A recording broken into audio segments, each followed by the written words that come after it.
محترم حضرات، السلام علیکم ورحمۃ اللہ وبرکاتہ۔ ناظرین کرام، آج ہم آپ کو علم نحو کی سب سے معروف و مشہور کتاب نحو میر کو پڑھا رہے ہیں۔ آپ حضرات بغور سماعت فرمائیں۔ بسم اللہ الرحمن الرحیم۔ الحمدللہ رب العالمین، تمام تعریفیں اللہ تبارک و تعالیٰ کے لیے جو عالمین کا مالک ہے، پروردگار ہے۔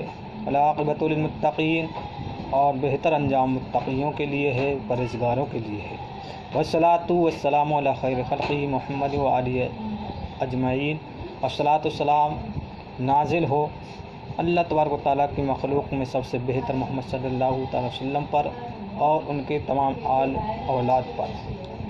اما بعد، رہا حمد و صلوات کے بعد بدعاں، آپ جان لو ارشدک اللہ تعالی، اللہ تبارک و تعالیٰ تمہاری رہنمائی فرمائے کہ یہ مختصریست کہ یہ مختصر رسالہ ہے، مضبوط در علم نحو میں مضبوط ہے کہ مبتدی را بعد از حفظ مفرداتی لغت کے طلباء کو لغت کے مفردات کو یاد کرنے کے بعد و معرفت اشتقاق اور مشتقات کو پہچاننے کے بعد و ضبط مہمات تصریف اور علم صرف کے مہمات کو مضبوط کرنے کے بعد آسانی کے ساتھ و کیفیت ترکیب عربی کی ترکیب کی کیفیت سے رہنمایت یہ کتاب رہنمائی کرتی ہے۔ و بزودی در معرفت اعراب و بنا، اور بہت جلد معرب مبنی کی معرفت میں و سواد خواندن توانائی دہد، اور پڑھنے کے ملکہ میں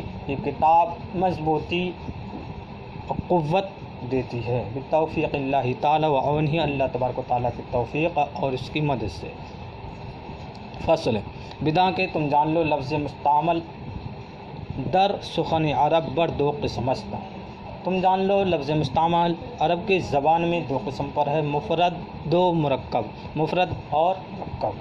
مفرد لفظ باشد، مفرد ایسا لفظ ہے تنہا کے دلالت کند کہ اکیلا دلالت کرتا ہے بر یک معنی، ایک معنی پر۔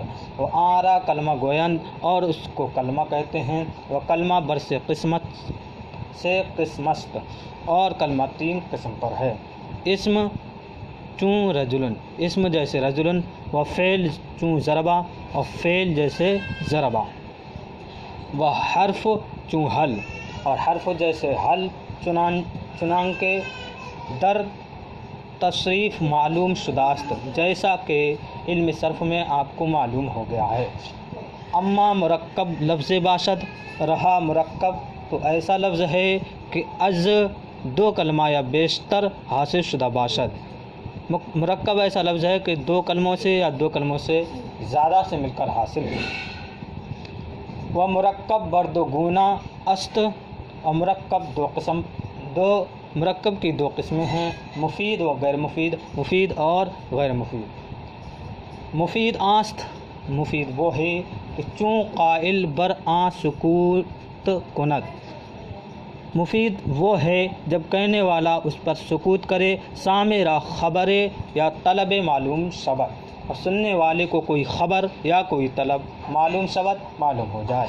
وہ آرا جملہ گویند، اور اس کو جملہ کہتے ہیں۔ وہ کلام نیز، اور اس کو کلام بھی کہتے ہیں۔ پس جملہ بر دو قسم است، پس جملہ دو قسم پر ہے، خبریہ و انشائیہ، یعنی خبریہ ہے جملہ خبریہ اور جملہ انشائیہ۔ فصل بدعاں کے تم جان لو جملہ خبریہ آست، جملہ خبریہ وہ ہے کہ قائلش را بصدق و کذب صفت تواں کرد، کہ اس کے کہنے والے کو سچا یا جھوٹا میں اس کو متصف کیا جا سکے۔ جملہ خبریہ وہ ہے کہ اس کے کہنے والے کو سچ یا جھوٹ میں متصف کیا جا سکے۔ وہ بر دو نوع است، اور وہ دو قسم پر ہے۔ اول کے جزو اولش اسم باشد، اول یہ کہ اس کا پہلا جز اسم ہوگا۔ وہ را جملہ اسمیہ گویند، اور اس کو جملہ اسمیہ کہتے ہیں۔ چون جیسے زید عالم، زید عالم ہے، یعنی زید داناست، زید جاننے والا ہے.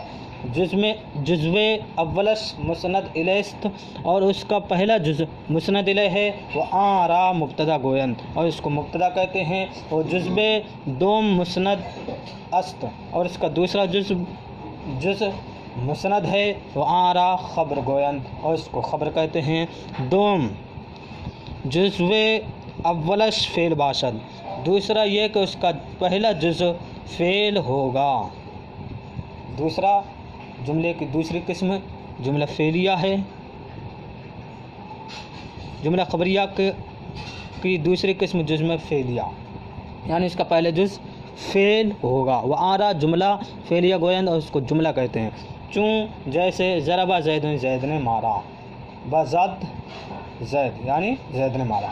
جزو اولش مسند است اور اس کا پہلا جز مسند ہے. آرا فعل گویند اور اس کو فعل کہتے ہیں. اور جزو دوم مسند الیست اور اس کا دوسرا جز مسند الیہ ہے. وہ آرا فاعل گویند اور اس کو فاعل کہتے ہیں.